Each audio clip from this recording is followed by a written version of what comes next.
আসসালামু আলাইকুম গাইস। এটা দেখতে পাচ্ছেন আমার একটা স্কোয়াশ গাছ। আরেকটা স্কোয়াশ গাছ আছে আমার, ওইটাতে হিউজ পরিমাণে ফলন পাইতেছি, কিন্তু এই গাছটা মানে বুঝতেছি না। হিউজ পরিমাণে ফুল আসছে, হ্যাঁ দেখেন এই যে কতগুলো ফুল আসছে এখানে, একটা দুইটা তিনটা চারটা পাঁচটা ছয়টা ফুল, সাতটা আটটা, হ্যাঁ, কিন্তু ওই পরিমাণে কোনো ফলন নাই। তারপর এই যে দেখেন পাতাগুলো কিন্তু হলুদ হয়ে গেছে, এইটা, তারপরে এই যে এটা দেখেন একদম হলুদ হয়ে গেছে। এর কারণটা কি বুঝতেছি না। তো পর্যবেক্ষণভাবে একটা পরীক্ষা করতেছি, সেটা হচ্ছে এই গাছে কিছু মিশ্রিত মাটি দিয়ে গাছটা পরিচর্যা করি, দেখি গাছটা মানে সার্ভাইভ করতে পারি কিনা এবং কি সেখানে ফলন পাই কিনা, একটা ট্রাই তো করতেই পারি। দেখেন এই যেগুলো যেগুলো দেখতেছেন ছোট ছোট, এগুলো কিন্তু ফুল, এগুলো কিন্তু ফল না, হ্যাঁ। তো এটাই চিন্তার বিষয় যে আরেকটা যে গাছ ছিল আমার, সেটাতে কিন্তু হিস পরিমাণে ফুলও আছে ফলও আছে, কিন্তু এই গাছটা একদমই ভিন্ন। তো এটাতে একটা ট্রাই করে দেখি, একটু পরিচর্যা করে দেখি যে গাছটাতে কিছু ফলন পাই কিনা, এবং কি এই যে গাছের পাতাগুলো যে একদম হলুদ হয়ে গেছে, এটা মানে সবুজে রাখতে পারি কিনা। এর জন্য কিছু জৈব সার আমি মাটি তৈরি করে রেখেছিলাম, তো সেটাই দেওয়ার চেষ্টা করব। তো চলুন দেখা যাক। তো গাছটাতে প্রথমে আমি এই সাইডের মাটিগুলো একটু আগলা করে দেওয়ার চেষ্টা করব। এই মাটিগুলো শক্ত হয়ে গেছে, এটাতে এখন পর্যন্ত এরকমভাবে সার মাটি কোনো কিছুই দেই নাই।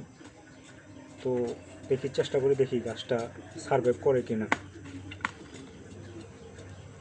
মানে আমি স্কোয়াশ দুইটা গাছ নিয়ে এসেছিলাম, তো একটাতে কিন্তু এই পরিমাণে ফলন আলহামদুলিল্লাহ পাইছি, কিন্তু এটাতে এই পর্যন্ত একটা ফলন দেখা পেলাম না। কিন্তু দেখেন এটা কিন্তু আমি মানে সম্পূর্ণ জৈব সার দিয়ে মাটি প্রস্তুত করে তারপরে গাছটা লাগাইছি, হ্যাঁ। একই সেম, ওইটাতে যেটা যে মাটি, এটা তো সেম মাটি, এটাতে কিন্তু পর্যাপ্ত পরিমাণে গোবর সার, ভার্মি কম্পোস্ট, তারপর আপনার এই কি বলে, বুঝতেছি না এই নামটা কি মনে আসতেছে না। তো সম্পূর্ণ আমি যেভাবে প্রাকৃতিক উপায়ে মাটি তৈরি করি সেভাবেই করছি, সবগুলো টবেই সেমভাবে আমি মাটিগুলো তৈরি করছি, কিন্তু এই গাছটাতে এরকম অবস্থা হলো আমি বুঝতেছি না কারণটা কি। তো দেখি মাটি একটু পরিবর্তন করে দিয়ে দেখি, এবং কি একটু পরিচর্যা করে দিয়ে দেখি, দেখি চেঞ্জ হয় কি না।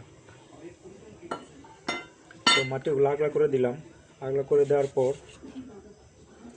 এই যে দেখতে পাচ্ছেন, এই যে এই মাটিগুলো কিন্তু আমার ভার্মি কম্পোস্ট, জৈব সার, তারপর বালি, হ্যাঁ, গোবর সার, এগুলো মিক্স করা এই মাটিটা, হ্যাঁ। এই মাটি দিয়ে প্রথমে চার সাইড দিয়ে দিব, এই চার সাইড দিয়ে দিলাম। এখন সমানভাবে এটা সমান করে দিব।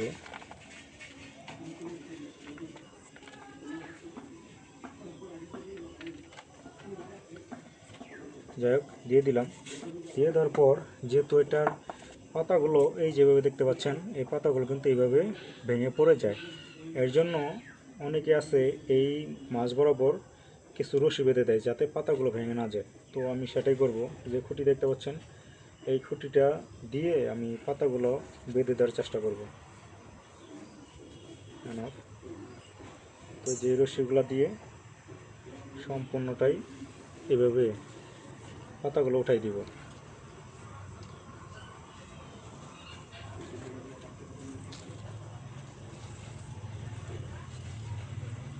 এই তো হয়ে গেছে। জাস্ট এভাবে সবগুলো পাতা একত্রে নিয়ে পুরো এটাতে বেঁধে দিব। এরপরও যদি গাছ না হয় তো সেটা করার কিছু নাই, সব গাছ যে হবে এমনটা নয়।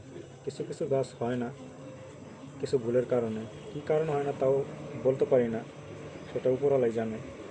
তো এটা একটা পরিচর্যার বিষয়, দেখি পরিচর্যা করে দেখি গাছটা পরিবর্তন হয় কি না। তো দেখতে পাচ্ছেন এটা সুন্দরভাবে বেঁধে দিলাম। তো এখন আপনাদের গাছটা দেখাই।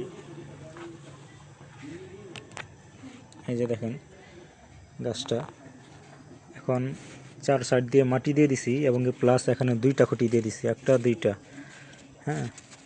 তো এটা কিছুদিন পর আপনাদেরকে অবশ্যই আপডেট দিব যে গাছটা পরিবর্তন হইল কি না, হ্যাঁ। তো এখন একটু পানি দিয়ে দিব, যেহেতু সার মাটি দিয়ে দিছি, এখানে একটু পানি দিয়ে দিই।